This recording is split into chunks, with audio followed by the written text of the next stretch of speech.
Now, Okay, here we go. So we're going to try to do, I think I wrote 20 and 20 or 30 and 30. What is it? 30 and 30. All right, 30 and 30 it is. Might do more, might do less. We'll find out. 30 seconds. I'm not that fast. Okay, how many people were here last year? Last year's presentation?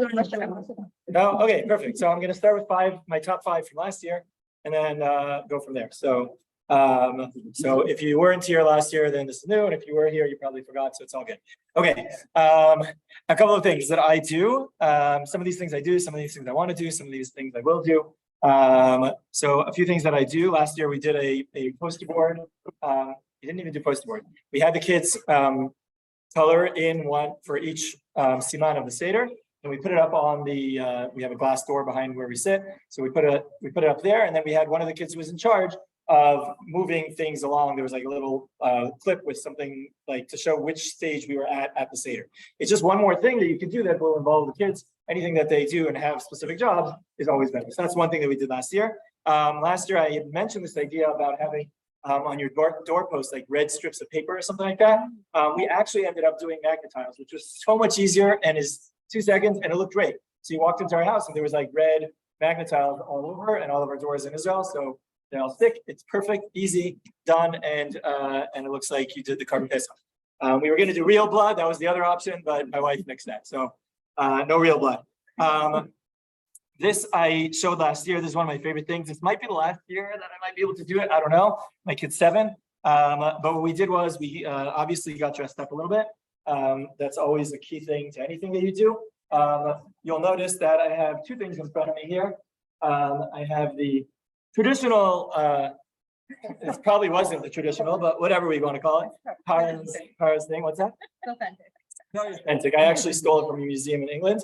But someone else, so fine. It's true. They probably stole it from us. But besides for wearing something like this, you don't have to go out and buy a special costume. Like even if you wore blue hair, they'll ask questions. Anything that you put on your head or any costume that you put actually works in my mind, because it just gets them like interested and it looks different. I've done a skit where it had nothing to do, it didn't even fit the thing that I was doing, but because I was wearing a costume, suddenly I was an actor and not just Yitz who they knew 2 seconds before. So what we do is we give out, or like I said, I used to give out. I made a new one for magnet tiles, with basically different pictures of different. It got more complex as it went along. I made another one a few years later when we got magnet tiles that had different things he had to do with magnet tiles. And I basically started yelling at my kid, and I told him, "Go over there, build it." And like he would have to like build things, and he would go and he'd go, "Look up, I finished." And I go, "Bam!" And I smack him, and I'd be like, "Build again!" And then he loved it. It was great. I don't know if it brought home the message because it was more fun than slavery, but whatever. But either way, okay, we're done with that. So, what's that? Number 5. You go. Number 5. No, that's number 4. Okay, number 4. We did this last year. I suggested this idea and then did it. My wife did not know I was going to do it because I knew that she wouldn't be such a fan of it. So I just kind of went with it, and my kids did it. My guests didn't join me, but before Chag, just so that it wouldn't be freezing, I put a little bit of hot water in the bathtub. And then in the middle of the Seder, when we talked about Yetziat Mitzrayim, I was like, "Hey, everybody, let's go. We're going out of Mitzrayim." And then I literally said, "Who wants to go into the Yam Suf?" And like a couple of my kids joined me in, like we splashed around a little bit. We had to try off our feet, and we actually felt like we were in the Yam Suf, and it was fantastic. So, at least in my opinion, my wife's like, "You're not going to do it again, are you?" And I'm like, "Yeah, I'm going to do it again." So whatever. Okay, that was number 4. Number 5, this you should ask your local Orthodox rabbi about this. There's a whole big machloket when I was growing up about how much karpas you have, less than a kazayit, more than a kazayit. My father was like, "God forbid you should have more than a kazayit." So like you would have this tiny little piece of potato, and then like 4 hours later we would get to the meal, and it's terrible. So I generally believe in following the minhagim of your father, especially on Pesach. My father has a very Torah about keeping minhagim on Pesach, which is where I've actually not followed his minhagim, but whatever. Either way, I don't think you have to do that. Certainly if you have younger kids, even older kids, it's very hard to make through the Seder. So not only do we have more than just the regular karpas, we also usually put out chips, like Terra chips, all kinds of different chips, whatever it is, which is also potato, and they nosh on it the whole time. You can also you can do French fries if you really want to do that. as well. It's easier chips with everything else that you're making for Pesach, but anything, anything to do with potatoes. And the kids love it. We keep refilling it, and it gives them something to eat throughout. And if you want to get halachic about it, it even solves part of the question about having a bracha and then only the bracha corner later because you just keep eating. So it even actually solves one of the halachic problems. But like I said, ask your local Orthodox rabbi. What's that? Am I your local Orthodox rabbi? You got a heter. Before I go to the newer stuff that I had, I did want to point out different haggadahs. I every year buy a new haggadah, so I've had stacks and stacks of haggadahs. So one of the haggadahs that I've liked in the last few years, there's haggadahs that are made for kids. So like, for example, these two, which have pictures and like different things that are explanations, or this one, which has like really a whole bunch of cool pictures. But what I like even more is these two, which have come out, the perspective of someone there. So like, it doesn't take you to the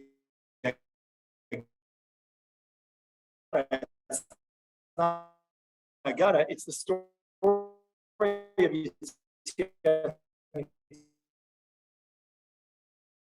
as seen by kids who were there. So the whole into the story. So I really like that the Haggadah, but they go through it. So it's perfect. Probably needs to stop. He stops. He thinks he's reading a comic book. He's actually reading the Haggadah. So he reads the whole story. So that's great. Another Haggadah that came out in the last number of years. It's a little controversial, actually. Some parts of it. Oh no, this is not the controversial one. That's a different one I have. It's the Haggadah of Minhagim, and it's to look for because you'll find at least something interesting, some story that you can like start in all these different places around the world that you wouldn't imagine. Here's in Minneapolis, for example, some crazy place. But let's say Taiman, but really all over the place. Like here you have all kinds of different customs in Bulgaria, et cetera, et cetera, et cetera. And they keep the pictures, but also minhagim that they did. I found this fascinating for Pesach, but yeah, look at it. Preferably not with chametz, but eating just salad. It's some new stuff. I said earlier about having something to do for everybody. I think that's very important. This year we're going to try something a little bit different. One of the things that we're going to do, I hope, make a little bit of a crown. So that will be like for their tafkidim. But I want to have Sarah Mashkim. There's a minhag that you pour your own cup of wine at the Seder. Someone else does it. Usually to connect you. Why not have two of my kids take turns, and they're in charge of, they're the Sarah Mashkim, so that they pour for everybody. They won't feel like they're not slaves, but everyone else will feel what it is. Like you had a restaurant, fancy restaurant, the person pours your, thing, and maybe we'll give them a nice napkin to hold. And like my kids will get into that. So we're going to try that as one of the things. Sar Hamayim, it could be even just for people who want just water in the middle of the meal, and they'll be the ones to pour it. It could be also for those who do the washing. People have different customs about passing around, but give them some kind of a tafkid. The other thing, and this overlaps with something that I said last year, is to have name tags for each person. This includes any of your guests, any of the people at the table, but not just the name tags, but also a character, so that they have to then be that character. Now, they could be that character throughout, so that every single time that you ever ask them something, they have to answer like Paro, like Moshe, like Miriam, like whoever it is, or at specific times. Or you can also do a specific time where you ask that person focus on just that thing. There's all these like radio, you can find this online. There's a million questions that you ask them. I'll just give you an example. Let's say they're interviewing somebody and you say, oh, you're Paro, you just got woken up in the middle of the night and your advisor told you there's no water drinking the whole of Egypt, only blood. We want to hear your statement about what you're going to do. And then they have to play that character and answer in that character. So you can use that throughout as well. What does it say? Water and half. Okay, we did this once with backpacks where I told them before Pesach to fill up their backpacks with things that they might need for the way. And then you're like, grab it. Okay, hey, you got your hat, you forgot your water, let's go. And then you ask them what they put in, why did they put it in, what were they thinking? Hey, we're going to be in the desert for only a week. Maybe we're going to be there 40 days, 40 years, whatever it is, et cetera, et cetera. This is something nice that I plan to do this year. When you get to the part where it says full door to door, to make this in advance. I suck at art. This actually worked out. So thank you. Yeah. You were gonna say like it's something that's made. No, I made it. Admitting somebody here. And then what you're going to do is you're going to put pictures of people before the door. So you go far back if you want, but grandparents, cousins, aunts, uncles, mothers not there, whoever's not there, your kids, whoever big you want it to be. You could just go with grandparents. You can just go with great grandparents, whatever it is. But you add their faces, and then this is sort of like a before the door, and they get a sense of that. And you put it down. I think it's a cool idea. So I'm going to try that this year. Or what's that? Mirrors. I've seen mirrors in. No, everyone does it. But here you're going to be adding people who aren't there. So. Yeah. No, Origami frogs, they're very easy to make, even for me. We did last year, actually, I had my kids. This is another thing for those who are younger kids and want them to do things the 40 days before Flag that they have off. So they're off on Tuesday. But, yeah, from Tuesday. Yeah, of course. Yeah, this week Tuesday. But I heard that if you have kids, then we got extra days off from HR, right? Starting Tuesday. You said Tuesday, you ment this Tuesday. I assumed it was based on the kid. Okay. Anyhow,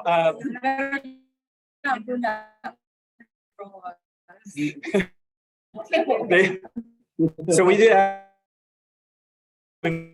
one big one, and I had the kids make little ones also. So we did like follow the midrash where you hit it and then little ones come out.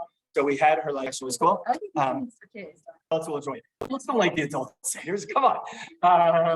Okay. Next, you can, this is just something to build suspense. It's a takeoff of something that I mentioned last year, but you get these like cheap boxes. You can go to Max Stock or wherever it is, and you put something into that box. You can do a box in a box in a box. You can do a paper box. You can do a buy a box. You can just get cardboard box, whatever it is. And ultimately what you put in there is anything you want. There's this idea of taking like 10 random items. I had them do this last year, but they brought random items and put them in a bag. At some point during the Seder, one of two things, you either give each person something or you give one thing and everyone has to say connected to Yetziat Mitzrayim. So like they pulled out something random and they had to get creative about how they would use it for Yetziat Mitzrayim. And in this case, you would do one thing in the box. So they're like, it's like, I don't know if you've ever taught. So when you're teaching, you have like 2-page thing, you give it to somebody and you tell them, don't look ahead. Now they want to look ahead. They don't like learning. They have no clue why, but they're excited to look ahead, even though they're not really excited to look ahead. So it's the same thing. Like you tell them, don't open with box, and then it's like something anticipating something, and then it's like, then they get upset because it's like, why is there a spoon in here? Whatever. But it gets them interested. Okay. You can do this 1,000,001 ways. I'm going to give you a few ideas of different kinds of questions that you can ask at the Seder. I saw one idea. I'm not going to get this, but they had an inflatable matzo ball. They basically passed it around. So when they had a question, everyone had to answer it if you're like holding the matzo ball. But you don't have to do that. But you can also do, and this I did actually one year where I stuck things under people's plates beforehand. And I gave two sides of an argument. And so basically, like, for example, Moshe doesn't want to go when he's asked to go at the burning bush to go lead. He doesn't want to go. Is that a weakness or is that a strong? Paro's heart was hardened. Did it take away his free will? Give it to him. Sort of, and have what people had to match up to the person that they were the opposite side and had to explain each side of the argument. And then it created this interesting argument. Another thing you can do, and this is an old trick that I've used 1,000,000 times. And for you whenever you do a Shabbatot. If you're in a circle with a group of people, or at a table, so what you do is you ask a yes or no question, and you force people to answer quickly. So if they like hesitate, you just keep going. Like it's not important that every single person answers. But let's just say we take one of the questions that we asked. Okay, burning bush, sign of a strong leader or weak leader? Do you think that that Moshe at the burning bush was a weak leader or a strong leader? So you can do strong or weak, or you can just do you think he was a strong leader? Yes or no? Yes. Yeah. This question, thank God one person said no, but you see, I just skipped it because you don't have an answer, that's fine. But then what I do is you said no, did you say no? And before you start answering me, but she said yes, explain it to her, don't explain it to me, explain it to her. And then you now have to answer back. And then you create because everyone already had a one word answer, you've created something where everybody is involved in the answer already. So they're already invested because they've said something without having to do too much. Like now they have to actually back up what they're saying. So that's another way of doing it. You could even do would you rather questions. Which are fun. There's 1,000,000 would you rather questions. You can also do other questions that are relevant, which are most important. Talking about Gula. Well, how would that look? right? You know, like, there's gonna be a WhatsApp with parents, you know, and then the parents will all complain about that it's happening, and they'll have to reschedule, or et cetera, et cetera. So how would that look today when we do things to make it real? Who would you want to be with you at the Seder? It can be a historical figure, it could be a family member. Again, interesting conversation starter. You can make it more modern. Hanan Ben Ari has a song, Chalom Koyed, if you can tell. That's just an example. There's a whole bunch of parts which could be connected to the Sipur Mitzvah time. What does that mean? Okay, what does that mean? We were thrown in the bowl. For those who know the song, what does that mean? And it could be good for those kids who are into music or know this and want to be more modern. So that's another way. There you go. You're counting how many minutes we're up to? I don't know. Okay. Could you send us some of those? Send everything that I have. You may not understand any of my notes, but I'm just going to send it all. It's my address. Okay. One thing that I'm going to try this year is to have my kids prepare in advance. As one of those advanced things, prepare in advance hand gestures for something that we don't usually do hand gestures for. So like there's, you know, like kind of thing. But whoever did a hand gesture for Manishtana, I never do one, but my kids make one up this year, and then they'll be excited. So I might do something later so that they'll stay up, kind of thing. But and then they'll teach everybody. So like Manishtana, I don't know, whatever it is. That's, you know, that's what I thought. But my kids will do whatever they want. But it's another opportunity for them to be involved. Take a song that's later. It's even better. Or don't take a song that's later. Take a song that's later and make it earlier. A lot of times people are frustrated, like their kids are not up for the end. Why not sing Chad Gadya or in the beginning? And of course, I will ask, why are we doing it in the middle? And that's good because you just ask questions, and it's fun because it's Chad Gadya. So that's another idea. I might also ask my kids to prepare a Pesach parody with a modern song, like a little Weird Al, sock rock type thing. So not only hand signals, depending on how old your kids are, have them. There's a million out there. There's a million parodies out there. We had some people over last year. We had two. One was the Lone Soldier, one was the Bat Shirut. And we got there. So I found out like somehow through the person who had connected, I found their like family. So I basically messaged the family and the parents, and I asked them, I said, we're having your daughter at our Seder, something that, or tell us some idea or something that will make them think of home, that like, that way they'll feel like at home. So one of them was like, no, we don't want to bother you with things like we have this charosa thing. And I'm like, great, send us the charosa recipe. We'll try to make the charosa, which we did. And then they wrote a little note. It was really nice, a lot of tissues. Okay, my internet connection isn't stable. I hope that they're still getting this. It's not see it in the recording. And then the other person said, oh, well, we have this family songbook that we make of all these parody songs. And they sent it to me. It was like 40 pages or whatever it was. But we printed out like a bunch of copies, and they added a special note to the one that was for her. And then we started singing Manishtana. We have a family tune. And then afterwards, I was like, you know, some people have like all these family tunes. You know, some people do parodies. So they're like, yeah, we also do parodies. I'm like, oh, cool. We have this little songbook about some parodies, and we learned one of them that we didn't know before. We started singing it. I think it was like, so it was supercalifragilistic. I don't remember what it was. And then we handed it to her, and then the tears came. It was great. Yeah. So the point is that there are a lot of parodies. That's why I said the whole story. But either way, you can have your kids make one at the same time. You know, there's all these people who buy these 10 plagues, kits these days. I was doing the kits before they were kits. Okay. So this year, one thing that I hadn't done before was always boils. I didn't know what to do with boils, but I saw somewhere that people just use red little stickers. So I think that's what we're going to do. And I'm thinking maybe we'll see if my kids are old enough that every year now we'll focus on one makkah and like go in depth into that makkah specifically. So it would be a good idea to do boils this year if I get the red stickers, because then it'll just be funny sitting around the table with everyone with red stickers on their face, having a conversation about that. Might be awkward for my son, who's at the age of 14. Anyway, okay. You understand. Okay. Okay, what else? This is a good way also with questions. You can come up with any of the discussion questions that we talked about. Go online, there's a million of them. But when you ask the question, you force people to answer in 6 words or less, or just 6 words, whatever it is. So that forces people to not be like me, very wordy, but like say it's something very short and sweet, 6 words. It's also good if you want to move along and you have a lot of people, but this forces people to stick to that. Okay, you can also do a truth or dare, where you include questions about the Haggadah, or dares that are really just like make them jump around or whatever it is, depending on your kids. There you go. That's the thing we do every year. Okay, this is something that I'm going to try this year. I found a whole bunch of things on this person. I think I'll send you the link. It's part of the thing. What's her name? Her name is called that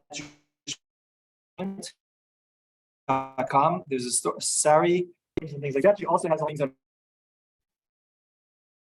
her site. So there's a whole bunch of like my Pesach packet that she made, I think, for Corona originally, and then another one for 2021.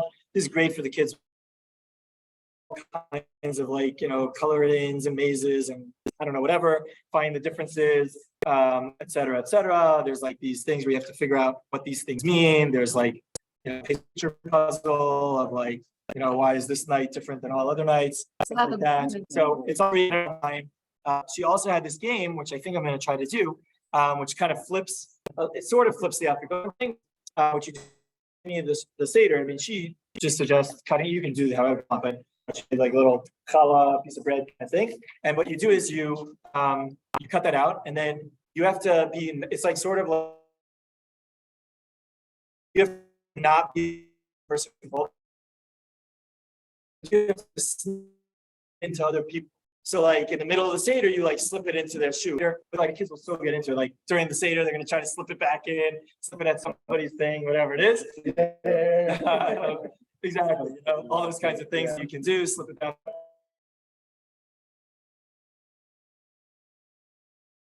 On that topic, when it comes to Afikoman, there's all kinds of different hagim. Father hides it, but I help my father get it. We have to find it. In some places, guys, the father has to find it. This year, I might different, which is that I'm going to have the kid. I'm going to give each of them their own, so that way there's no fighting about it. But each kid is going to have their own small little piece of pizza. My minhag, as I mentioned originally, is not going to be done this year. As are many minhagim that I seem to have done. Minhag backwards is? Yes. I'm going to tell you the story about minhag. I'll tell you the Dvar about minhag later. So I'm going to do that, and then you can do it a million different ways.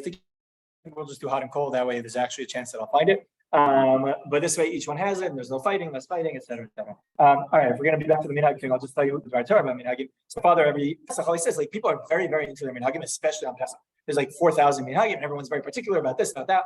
Why are they so into the minhagim? So he said that why did the Bnei Yisrael get out of Mitzrayim? So they didn't really have any zchiyot. What does it say? There's an idea that says that they did three things. What did they have? They didn't change their names, their language, and their dress. Right? None of those are mitzvot. Those are just minhagim. Right. So if that's true, that's the thing that got us out of Mitzrayim. So Kal Vachomer, if there's any time to keep minhagim, it's Pesach, when that's the reason why we got out of Mitzrayim. And on that note, I'm not going to keep my father's minhagim. Okay. So yeah. Okay. So I did this once. I tried to do this once a little bit. I gave them like a word throughout the Seder, throughout the Agam, that every time they heard it, like they would do something. But that didn't work well. But I think, and we're going to try to give them that appear somewhere in the Agam. The kids, you can give them a later phrase, but just that phrase. And when they get to something, cheer or whatever, it's not like one word. It's actually something that they'll find in the gut, and then they have to follow and pay attention.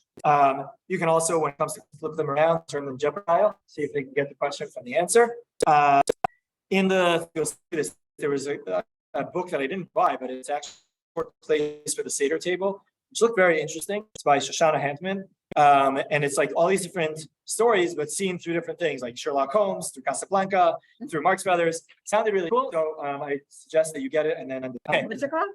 it's called Parody Short Plays for the Seder Table by Shoshana Handman. Okay. For those of you who move from the table to the couch, which some people do, the first year we did it, it was a surprise. After that, it's like, okay, guys, we're going to the couch. But we have like a little coffee table. You can turn the coffee table into a kara of your Seder plate. In other words, don't bring that small little Seder plate, but actually make a big thing where you have big bowls of everything or to represent it, and that becomes mamash like a big Seder plate for everyone to see. Here's something that I'm going to do this year. Also, take the lines of Dayenu, cut them out, and then try your kids put them back in order of what it should be. And it makes them think about what's going on and what we appreciate, et cetera, et cetera. Okay, my brother, who's a rabbi, I should have said this in the beginning, but I'll say it for sure at the end again. This is a million ideas. don't do a million ideas. Take 1 to 3 of these. That's it. More than that, and you're going to be trying to fit things in. When I grew up, I grew up. So like the goal of Seder, we used to come home with a booklet like this of Divrei Torah, not read before, and each of us had them when we were 6. And the goal of my father was to get to the Afikoman before Chatzot, and our goal was to say as many as possible and read off the paper.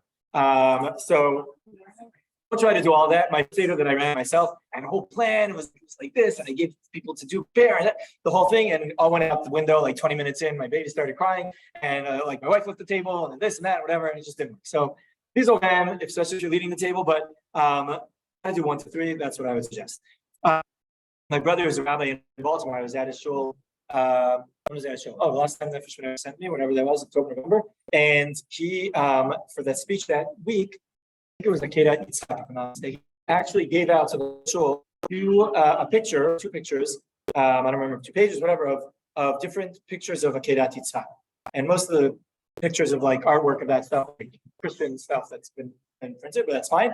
And basically he spent, the speech was, he had a point afterwards, but analyzing the pictures. And he was like, asking everyone, what do you think? And how does this connect to the story? You know it, because there's obviously differences. We see it in the Torah, et cetera, et cetera. So it was actually very interesting. So I think I'm going to try to do that. Take any story, and it could be crossing this place, whatever it is, take 2 pieces of artwork, and it could create this actually very interesting discussion of like, why does it look like this? This does not exactly look like, as I learned in the Midrashim or in the Torah as it appears. What did they think? What did they think not, or whatever it is? I forgot what time. 45 minutes starting from 2:15. Okay, so 10 minutes. Okay, perfect. So I'm up to 75. Number 75. Okay. Okay. Would you rather? I'm going to give you a whole list of would you rather's. Okay, that's from this year. I wanted to add a few things a couple of last things.